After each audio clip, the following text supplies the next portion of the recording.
PT Trimitra Transpersada Tbk emiten berkode saham Bilog membukukan pendapatan sebesar 1,33 triliun rupiah pada 2025, tumbuh 23% dibandingkan tahun sebelumnya.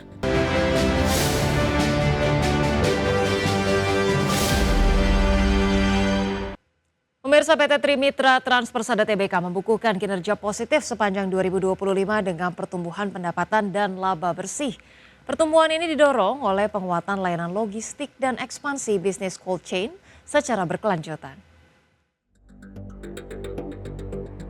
PT Trimitra Transpersada Tbk emiten berkode saham Bilog membukukan pendapatan sebesar 1,33 triliun rupiah pada 2025, tumbuh 23% dibandingkan tahun sebelumnya. Pada periode yang sama, laba bersih perseroan mencapai 144 miliar rupiah, meningkat 29% dibandingkan 2024. Hingga akhir 2025, total aset perseroan tercatat 1,03 triliun rupiah, tumbuh 44% dengan ekuitas mencapai 620 miliar rupiah. Pertumbuhan usaha tercermin dari jumlah unit operasional yang mencapai lebih dari 3.400 unit, serta perluasan jaringan pergudangan dan cold storage menjadi 15 titik. Perseroan terus memperkuat layanan bisnis 3PL cold chain, didukung sumber daya manusia, jaringan distribusi, infrastruktur, dan teknologi yang adaptif. Pada Juli 2025, Perseroan resmi mencatatkan saham di Bursa Efek Indonesia, menandai fase baru sebagai perusahaan terbuka. Pada Oktober 2025, Perseroan meresmikan cold storage baru di Bandung, Jawa Barat, untuk memperkuat jaringan distribusi dan mendukung pertumbuhan jangka panjang. Tim Liputan IDX Channel. Pemirsa, Menteri Pertanian Andi Amran Sulaiman mendorong percepatan hilirisasi biofuel sebagai respon atas gejolak politik ataupun geopolitik di Timur Tengah guna memperkuat kemandirian energi nasional. Pemerintah akan menghentikan impor solar dan menggantinya dengan biofuel sawit melalui program biodiesel 50% yang setara dengan sekitar 5,3 juta ton pada tahun ini.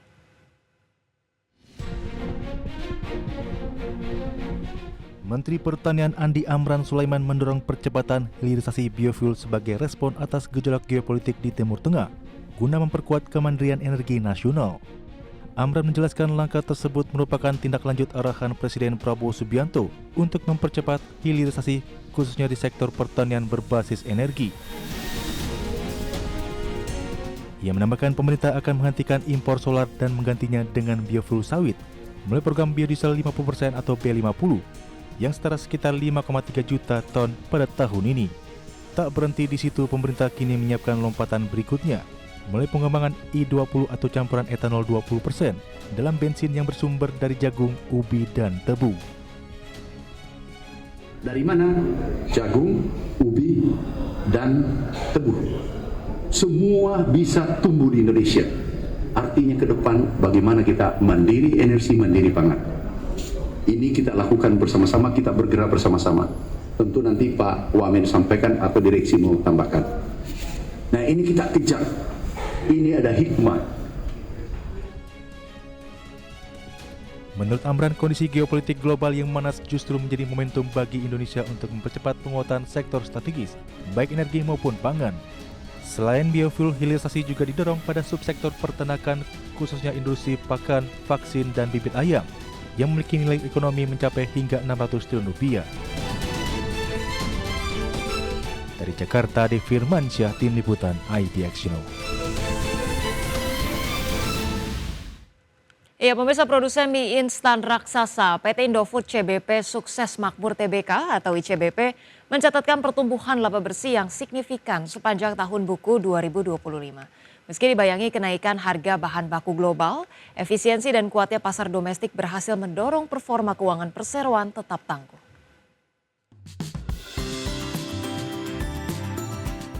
Produsen mie instan raksasa PT Indofood CBP Sukses Makmur Tbk atau ICBP mencatatkan pertumbuhan laba bersih yang signifikan sepanjang tahun buku 2025.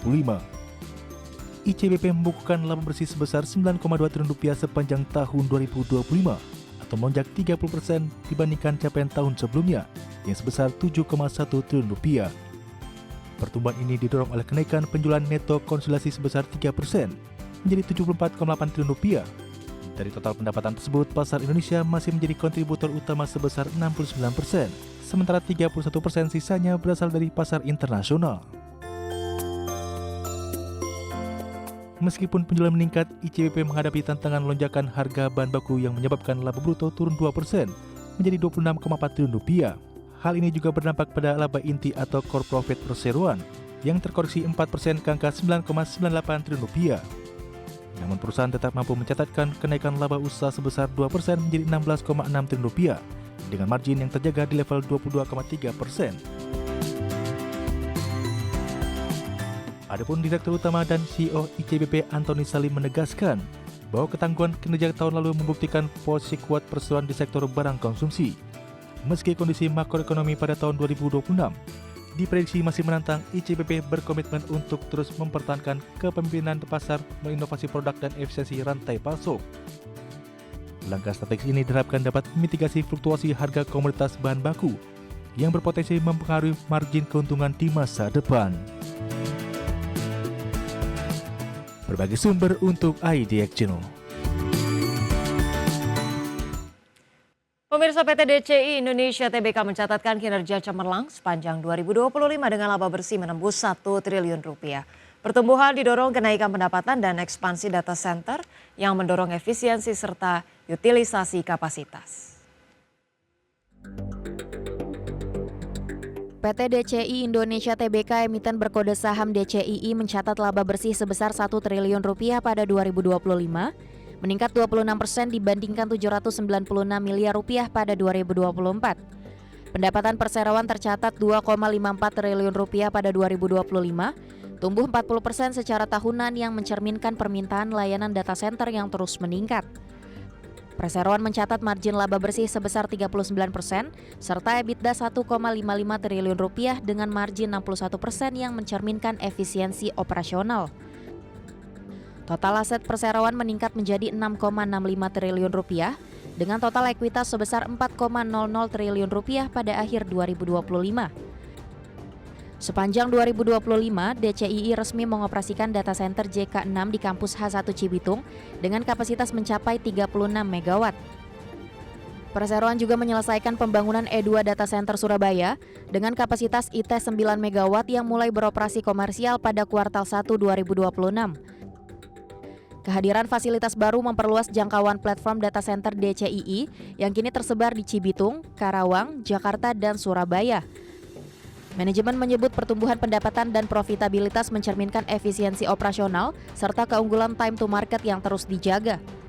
Kedepan, DCII akan melanjutkan ekspansi infrastruktur data center untuk mendukung kebutuhan AI, cloud, dan komputasi berdensitas tinggi di Indonesia. Tim Liputan IDX Channel. Pemirsa, PT Merdeka Copper Gold Tbk mencatatkan penurunan pendapatan dan peningkatan rugi bersih sepanjang 2025. Meski demikian, perseroan masih menunjukkan kinerja operasional yang solid, didukung proyek strategis dan diversifikasi bisnis. PT Merdeka Copper Gold Tbk mencatat pendapatan sebesar $1,89 miliar Amerika pada tahun 2025, atau turun 15,4% dibandingkan $2,24 miliar Amerika pada tahun 2024. Perseroan membukukan rugi bersih sebesar $62,06 juta Amerika Serikat, atau meningkat dibandingkan rugi $55,76 juta Amerika Serikat pada tahun sebelumnya. Meski rugi, perseroan mencatat EBITDA sebesar $373 juta Amerika Serikat, didukung kenaikan harga emas dan peningkatan produksi biji nikel. Pendapatan MDK didominasi penjualan ke pihak domestik sebesar $1,33 miliar Amerika Serikat, serta penjualan ekspor sebesar $554,46 juta Amerika Serikat. Sepanjang tahun 2025, perseroan terus mengembangkan proyek strategis dan diversifikasi portofolio, termasuk di sektor emas, nikel, dan tembaga. Tambang emas 7 Bukit menghasilkan 103.156 ons emas, sementara produksi biji nikel meningkat dengan saprolit mencapai 7 juta WMT dan limonit 14,7 juta WMT. Pengembangan proyek AIM dan HPAL terus berjalan sesuai rencana, serta proyek tembaga 7 Bukit menunjukkan kemajuan signifikan. Perseroan optimis memasuki fase pertumbuhan baru didukung produksi emas PANI dan peningkatan skala bisnis nikel yang diharapkan mendorong arus kas dan kinerja keuangan ke depan. Tim Liputan, IT Actional.